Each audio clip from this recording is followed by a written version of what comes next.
இன்றைய திருப்பலி வாசகங்கள். பாஸ்கா எண்கிழமை, செவ்வாய், பெருவிழா. முதல் வாசகம்.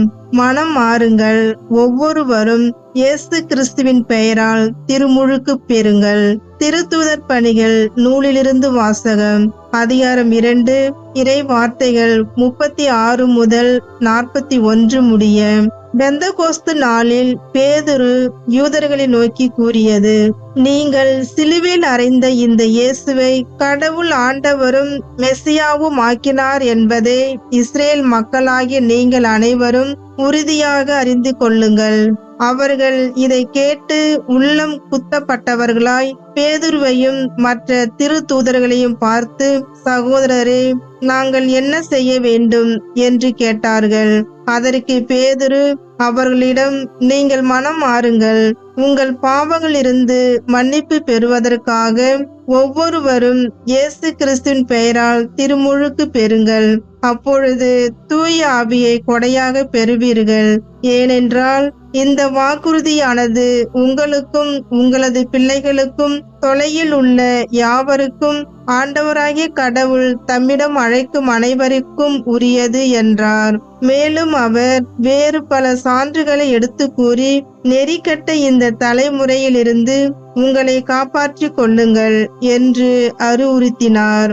அவருடைய வார்த்தைகளை ஏற்றுக்கொண்டவர்கள் திருமுழுக்கு பெற்றார்கள். அன்று ஏறக்குறைய 3000 பேர் அவர்களோடு சேர்க்கப்பட்டனர். ஆண்டவரின் அருள்வாக்கு. இறைவனுக்கு நன்றி. பதிலுரை பாடல். திருப்பாடல் 33. வசனங்கள் 4, 5, 18, 19, 20 மற்றும் 22 முடிய. பல்லவி. ஆண்டவரது பேரன்பால் பூவுலகு நிறைந்துள்ளது. ஆண்டவரின் வாக்கு நேர்மையானது.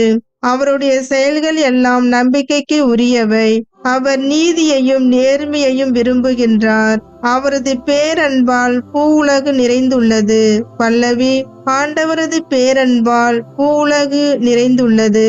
தமக்கு அஞ்சி நடப்போரையும் தம் பேரன்புக்காக காத்திருப்போரையும் ஆண்டவர் கண்ணோக்குகின்றார். அவர்கள் உயிரை சாவினின்று காக்கின்றார். அவர்களை பஞ்சத்திலும் வாழ்விக்கின்றார். பல்லவி. ஆண்டவரது பேரன்பால் பூவுலகு நிறைந்துள்ளது. நாம் ஆண்டவரை நம்பியிருக்கின்றோம். அவரே நமக்கு துணையும் கேடயமும் ஆவார். உம்மையே நாங்கள் நம்பியிருப்பதால் உமது பேரன்பு எங்கள் மீது இருப்பதாக. பல்லவி. ஆண்டவரது பேரன்பால் பூவுலகு நிறைந்துள்ளது. நற்செய்திக்கு முன் வாழ்த்துளி. அல்லேலூயா, அல்லேலூயா. ஆண்டவர் தோற்றுவித்த வெற்றியின் நாள் இதுவே. இன்று அக்களிப்போம், அகமகிழ்வோம். அல்லேலூயா, அல்லேலூயா. நற்செய்தி வாசகம். நான் ஆண்டவரை கண்டேன். யோவான் எழுதிய தூய நற்செய்தியிலிருந்து வாசகம். அதிகாரம் 20, இறை வார்த்தைகள் 11 முதல் 18 முடிய. அக்காலத்தில் மரியா கல்லறைக்கு வெளியே நின்று அழுது கொண்டிருந்தார். அழுது கொண்டே கல்லறைக்குள் குனிந்து பார்த்தார். அங்கே வெண்ணாடை அணிந்த 2 வானதூதரை அவர் கண்டார். இயேசுவின் உடலை வைத்திருந்த இடத்தில் ஒருவர் தலைமாட்டிலும் மற்றவர் கால் மாட்டிலுமாக அவர்கள் அமர்ந்திருந்தார்கள். அவர்கள் மரியாவிடம், அம்மா, ஏன் அழுகிறீர் என்று கேட்டார்கள். அவர் அவர்களிடம், என் ஆண்டவரை எடுத்துக்கொண்டு போய்விட்டனர். அவரை எங்கே வைத்தனரோ எனக்கு தெரியவில்லை என்றார். இப்படி சொல்லிவிட்டு அவர் திரும்பி பார்த்தபோது இயேசு நிற்பதை கண்டார். ஆனால் அங்கு நிற்பவர் இயேசு என்று அவர் அறிந்து கொள்ளவில்லை. இயேசு அவரிடம், ஏன் அம்மா அழுகிறாய்?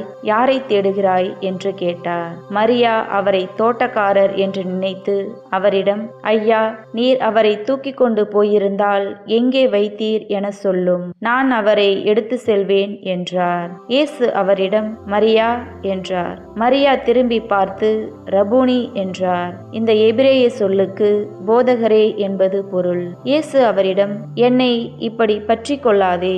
நான் என் தந்தையிடம் இன்னும் செல்லவில்லை. நீ என் சகோதரர்களிடம் சென்று அவர்களிடம், என் தந்தையும் உங்கள் தந்தையும் என் கடவுளும் உங்கள் கடவுளுமானவரிடம் செல்லவிருக்கிறேன் என சொல் என்றார். மகதலா மரியா சீடரிடம் சென்று, நான் ஆண்டவரை கண்டேன் என்றார். தம்மிடம் இயேசு கூறியவற்றையும் அவர்களிடம் சொன்னார். ஆண்டவரின் அருள்வாக்கு. கிறிஸ்துவே உமக்கு புகழ்.